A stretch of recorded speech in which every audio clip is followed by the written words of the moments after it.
జపాన్లో సీఎం రేవంత్ రెడ్డి బృందం పర్యటన కొనసాగుతోంది. కిటాకిషు సిటీ మేయర్ కజుహిసాతో సీఎం బృందం భేటీ అయింది. కిటాకిషు నగరం సుస్థిరత, రీసైక్లింగ్, ఆవిష్కరణ, పర్యావరణ సంరక్షణకు ఈ నగరం ప్రసిద్ధి చెందింది. ఒకప్పుడు జపాన్లో అత్యంత కలుషిత నగరంగా కిటాకిషు నగరం ఉండేది. కానీ ఇప్పుడు ప్రపంచంలోని ఉత్తమ నగరంగా ఎదిగింది. అది తీర్చిదిద్దిన తీరుపై సీఎం బృందం పరిశీలించింది. ముఖ్యమంత్రి రేవంత్ రెడ్డితో పాటు మంత్రి శ్రీధర్ బాబు కూడా ఉన్నారు. కాలుష్యం నుంచి బయటపడేందుకు కిటాకిషు నగరంలో తీసుకుంటున్నటువంటి విధానాలు, జాగ్రత్తలపై సీఎంకు వివరించారు మేయర్. ఈ నెల 22 వరకు సీఎం జపాన్ పర్యటన కొనసాగనుంది. ఇప్పటికే జపాన్ పర్యటనలో 11,000 కోట్లకు పైగా పెట్టుబడుల ఒప్పందాలు కుదిరాయి. సీఎం రేవంత్ రెడ్డి జపాన్ పర్యటనలో కోట్ల రూపాయల పెట్టుబడులొచ్చాయని కాంగ్రెస్ నేతలు అంటున్నారని, వాటి వివరాలు చెప్పాలని అన్నారు కేంద్ర మంత్రి బండి సంజయ్. దావోస్ పర్యటన సమయంలో కూడా ఇలాగే ప్రచారం చేశారని, ఎన్ని ఉద్యోగాలు కల్పించాలో చెప్పాలన్నారు. ఇక అకాల వర్షాలతో రైతులు నష్టపోతుంటే వారికి పరిహారం ఇచ్చారా అని ప్రశ్నించారు. ముఖ్యమంత్రి గారు జపాన్ పర్యటన వేరు, అంతకుముందు దావోస్ వేరు. నేను ఎయిర్పోర్ట్లో వస్తున్నా 1,00,000 కోట్ల పెట్టుబడులు వచ్చాయని చెప్పి ఏడబెట్టిన పెట్టుబడులు, ఏ ప్రాంతంలో పెట్టుబడి పెట్టారు, పనులు ప్రారంభమైనాయి. మళ్ళీ ఇప్పుడు వేరు, మళ్ళీ ఫోటోలు సెల్ఫీలు దిగుతున్నారు, మళ్ళీ 1,00,000 కోట్లు అంటున్నారు. ఈడ వడగల వానతోని మామిడి తోట, పత్తి, ఇవన్నీ అన్ని మొత్తం సర్వనాశనం అయిపోయినాయి. కనీసం ఎక్కడ పర్యటిస్తలేరు, దాని మీద ఒక నివేదిక తీసుకుంటారు. గత 2 నెలల క్రితం కూడా వడగళ్ల వాన వల్ల పంట నష్టపోయింది. ఎంతమందికి కాంగ్రెస్ పార్టీ ప్రభుత్వం, రేవంత్ రెడ్డి గారి సర్కారు ఎంతమందికి నష్టపరిహారం ఇచ్చింది? రాళ్ల వానతోని, వడగల వానతోని మొత్తం మామిడితో, పత్తి తోట అంతా మీకు మొత్తం పంట పొలాలన్నీ సర్వనాశనం అయిపోయినాయి. నిన్న ఏమైనా నివేదికలు ఏమైనాయి? ఎంతమంది? ఏపీలో మెగా డిఎస్సి 2025 నోటిఫికేషన్ ను పాఠశాల విద్యాశాఖ విడుదల చేసింది. రాష్ట్ర వ్యాప్తంగా 16,347 ఉపాధ్యాయ ఉద్యోగాలను ప్రభుత్వం భర్తీ చేయనుంది. మెగా డిఎస్సి షెడ్యూల్ ను విద్యా, ఐటీ శాఖ మంత్రి నారా లోకేష్ విడుదల చేశారు. ఎన్నికలకు ముందు ఇచ్చినటువంటి హామీల్లో మరొకటి నెరవేర్చామన్నారు లోకేష్. మెగా డిఎస్సికి సంబంధించిన పూర్తి సమాచారాన్ని పాఠశాల విద్యాశాఖ వెబ్సైట్లో పెట్టారు. డిఎస్సికి సంబంధించి పూర్తి వివరాలతో ఒక వీడియో షేర్ చేశారు మంత్రి లోకేష్. ఈ నెల 15 వరకు ఫీజుల చెల్లింపు, దరఖాస్తులు తీసుకుంటారు. వచ్చే నెల 30న హాల్ టికెట్లు డౌన్లోడ్ చేసుకోవచ్చు. జూన్ 6 నుంచి జూలై 6 వరకు పరీక్షలు జరుగుతాయి. అన్ని పరీక్షలు పూర్తయిన 2వ రోజున ప్రాథమిక కీ విడుదల చేస్తారు. ఆ తర్వాత 7 రోజుల పాటు అభ్యంతరాల స్వీకరణ, ఆ గడువు ముగిసిన 7 రోజులకి తుది కీ విడుదల చేస్తారు. ఇక ఆ తర్వాత వారం రోజులకు మెరిట్ జాబితా ప్రకటన ఉంటుంది.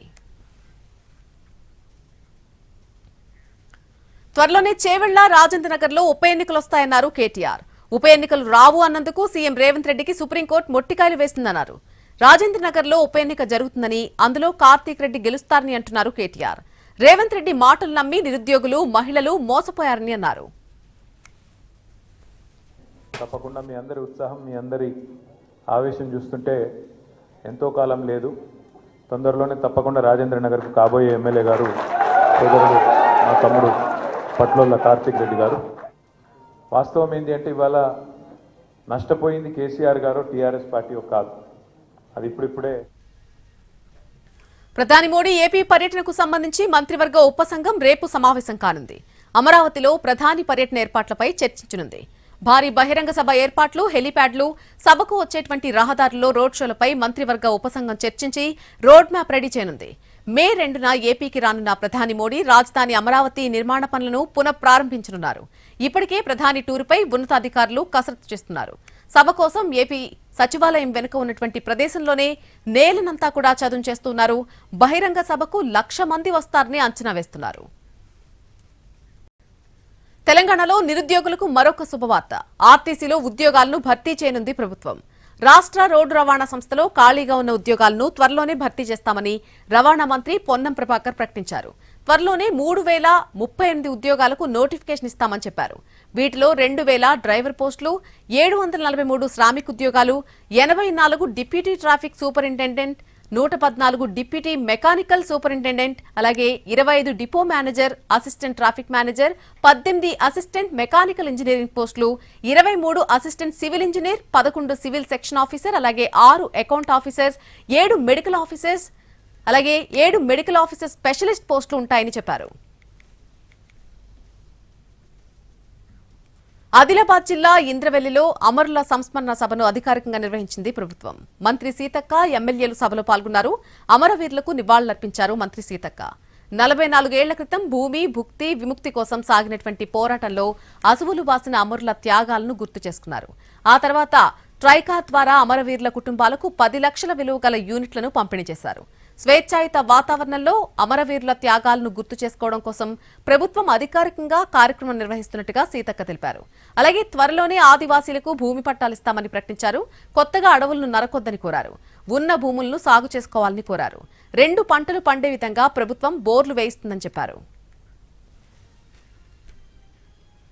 గుజరాత్ లో మంత్రి నారాయణ పర్యటన కొనసాగుతోంది. ఏక్తానగర్లోని సర్దార్ వల్లభాయ్ పటేల్ భారీ విగ్రహాన్ని పరిశీలించిన మంత్రి బృందం పటేల్ విగ్రహ నిర్మాణానికి ఉపయోగించిన సాంకేతికత, మెటీరియల్, ఇతర అంశాలను అడిగి తెలుసుకున్నారు. రాజధాని అమరావతి నిర్మాణంలో భాగంగా అధికారులతో కలిసి గుజరాత్ లో పర్యటిస్తున్న మంత్రి నారాయణ అమరావతిలో నిర్మించే భారీ విగ్రహాల కోసం పటేల్ విగ్రహ నిర్మాణాన్ని సిఆర్డీ అధికారులతో కలిసి అధ్యయనం చేశారు. అహ్మదాబాద్ శివారులో గిఫ్ట్ సిటీని పరిశీలించారు ఆయన. 4 megawatt parking at 123 and this is pressurized natural gas distribution. Next. वो अभी स्टार्ट हो रहा है. విశాఖ స్టీల్ ప్లాంట్ కాంట్రాక్ట్ కార్మికులు సమ్మెను ఉద్రిక్తం చేశారు. తొలగించినటువంటి కాంట్రాక్ట్ ఉద్యోగులను వెంటనే విధుల్లోకి తీసుకోవాలని డిమాండ్ చేస్తున్నారు. దాంతో యాజమాన్యం స్పందించకపోవడంతో నిరవధిక సమ్మె దిశగా వెళ్తున్నారు. వారికి అఖిలపక్ష కార్మిక సంఘాలు మద్దతు తెలుపనున్నాయి. 2-3 రోజుల్లో కాంట్రాక్ట్ కార్మికులు నిరవధికంగా సమ్మె చేయనున్నారు. అఖిలపక్ష కార్మిక సంఘాలతో చర్చల తర్వాత తేదీని ప్రకటించే అవకాశం ఉంది. ఆర్ఎల్సీ మీటింగ్లో ఉక్కు యాజమాన్యం గడువు కోరినప్పటికీ మళ్లీ కాంట్రాక్టు కార్మికులు ఆందోళన బాటపట్టారు. శనివారం 1630 కాంట్రాక్ట్ కార్మికులను ఉక్కు యాజమాన్యం తొలగించింది. విజయవాడ ఎంబీబీఎస్ విద్యార్థుల మాల్ ప్రాక్టీస్ వ్యవహారంపై వైద్య అధికారులు నివేదిక సిద్ధం చేశారు. ఇటీవల సిద్ధార్థ మెడికల్ కాలేజ్లో మాల్ ప్రాక్టీస్ కు పాల్పడుతూ 5 విద్యార్థులు పట్టుబడ్డారు. దీనిపై ఏపీ ప్రభుత్వం విచారణకు ఆదేశించింది. ఈ వ్యవహారంలో వైద్య కళాశాలలో కీలక విభాగం నిర్లక్ష్యంగా ఉన్నట్టుగా నిర్ధారణైంది. 12 మందిపై చర్యలకు సిఫార్సు చేస్తూ నివేదిక ఇచ్చారు. కళాశాల సూపరింటెండెంట్, ఎగ్జామినర్, డిప్యూటీ సూపరింటెండెంట్, అలాగే 8 మంది ఇన్విజిలేటర్లు, 2 క్లర్క్లపై చర్యలకు సిఫార్సు చేశారు. ఉద్యోగులపై బదిలీ లేదా కోడ్ ఆఫ్ కండక్ట్ కింద చర్యలు తీసుకునే అవకాశం ఉంది. రేపు ప్రభుత్వానికి ఒక నివేదిక చేరనుంది. నిమ్స్ అగ్ని ప్రమాద ఘటనలో కీలక విషయాలు బయటకొస్తున్నాయి. ప్రమాదం జరిగినటువంటి ప్రాంతానికి సమీపంలో భారీగా కాల్చి పడేసినటువంటి సిగరెట్లను గుర్తించారు. ఇప్పటికే ప్రమాదానికి సిగరెట్టే కారణమని అధికారులు నిర్ధారించారు. సిగరెట్ పడేయడంతో చెత్తకు నిప్పంటుకుని ఎలక్ట్రిసిటీ వైర్లు తగలబడినట్టుగా తెలుస్తోంది. ఎమర్జెన్సీలోని 5వ అంతస్తు ఖాళీగా ఉండడంతో సిబ్బంది చెత్తను పడేస్తున్నారు. అక్కడే కొందరు సిగరెట్ తాగి పడేయడంతో ఘటన జరిగిందని నిర్ధారించారు. ఆరోగ్యశ్రీ కార్యాలయంలో పెద్ద ఎత్తున బాణాసంచా నిల్వ చేసినట్టుగా గుర్తించిన పోలీసులు టపాసులను నిల్వ చేసిన వారిని ప్రశ్నించారు. నిమ్స్ ఆరోగ్యశ్రీ సిబ్బందిపై కేసు నమోదు చేశారు పోలీసులు. అంతర్జాతీయ అథ్లెటిక్ కోచ్ నాగపురి రమేష్ పై నాడా సస్పెన్షన్ వేటు వేసింది. నాగపురి రమేష్ కోచింగ్ ఇచ్చినటువంటి 2 క్రీడాకారులను డోప్ టెస్టుకు నిరాకరించారు. వారికి కోచ్ గా ఉన్నటువంటి ఆయనపై వేటు వేశారు. గతంలో రమేష్ ద్రోణాచార్య అవార్డు గెలుచుకున్నారు. నాగపురితో పాటు మరొక 2 అసిస్టెంట్ కోచ్లపైన సస్పెన్షన్ వేటు వేసింది నాడా.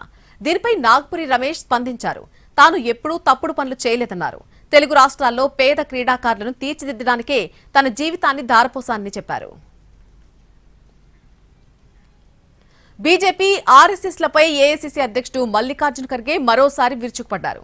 భారతదేశం కోసం నెహ్రూ 14 సంవత్సరాల పాటు జైలు జీవితం గడిపారని గుర్తు చేశారు. ఇందిరా, రాజీవ్ గాంధీలు దేశానికి రక్తం ధారపోసారని అన్నారు. కానీ బీజేపీ, ఆర్ఎస్ఎస్ దేశానికి ఏం త్యాగం చేశాయో తెలపాలని ప్రశ్నించారు. नेहरू जी खुद 13 साल जेल में थे और इंदिरा गांधी और राजीव गांधी तो जान दिए. कोई है ऐसा जान देने वाला? कोई है बीजेपी में? कोई आए आरएसएस में? अरे तुम्हारे घर में एक कुत्ता भी नहीं मरा और तुम देश के स्वाभिमान की बात करते हो. अरे हमने दिया है, खून बहाया है. కర్ణాటక మాజీ డీజీపీ ఓం ప్రకాష్ హత్యకు గురయ్యారు. ఆయన వయసు 68 సంవత్సరాలు.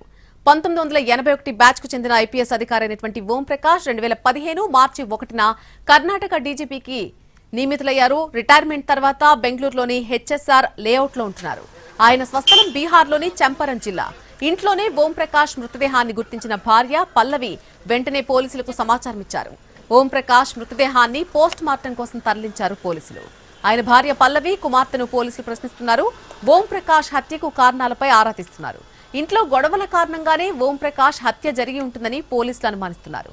కొన్నేళ్లుగా ఓంప్రకాష్ ఆయన భార్య మధ్య గొడవలు జరుగుతున్నట్టుగా తెలుస్తోంది.